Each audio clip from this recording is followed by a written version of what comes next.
اب ذرا یہ آتے ہیں, یہ جو اینول رینکنگ ہے چینڈلر انسٹیٹیوٹ آف گورننس کی, جس میں پاکستان نے ماشاءاللہ 120 ممالک میں 109ویں پوزیشن حاصل کر دی ہے. شکر ہے کہ 11 ممالک جو ہیں وہ پاکستان سے نیچے کم از کم ابھی تک ہیں, لیکن جب میں آپ کو یہ بتاؤں گا کہ کون سے ممالک جو ہیں وہ پاکستان سے اوپر ہیں تو وہ بھی آپ کے جو ہیں وہ بالکل آنکھیں کھل جائیں گی. اور یہ بھی دیکھ لیں کہ یہ جو 109ویں پوزیشن ہے یہ ابھی 109 پہ پہنچی ہے, پچھلے سال 104 تھی, 2022 میں 93ویں پوزیشن تھی, 3 سال میں 93 سے 109 پہ ہم گئے ہیں. یہ کون سی ریکوری ہے پاکستان کی جو ہو رہی ہے جو صرف نیچے جاتی ہے؟ ریکوری کے لیے اوپر جانا پڑتا ہے. 7 یہ انڈیکیٹرز دیکھتا ہے, 7, اور 7 انڈیکیٹرز میں جو گورننس کے انڈیکیٹرز ہیں, اور یہ ایک غیر جانبدار ادارہ ہے جس میں بیوروکریسی کے ایکسپرٹس, ایکیڈیمکس, گورننس کے ایکسپرٹس, پولیٹیشنز, یہ یو این ایجنسیز کے لوگ, انہوں نے مل کے بنایا ہے. ہر سال یہ رپورٹ شائع ہوتی ہے. پورے ساؤتھ ایشیا میں پاکستان کی پوزیشن سب سے نیچے ہے, پورے ساؤتھ ایشیا میں.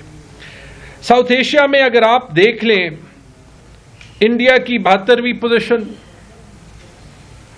بنگلہ دیش کی 95, نیپال کی 101, سری لنکا کی 99, ان سب سے پیچھے. نیپال میں جو ہوا ہے, بنگلہ دیش میں جو ہوا ہے, اس کے باوجود پاکستان ان سب سے پیچھے.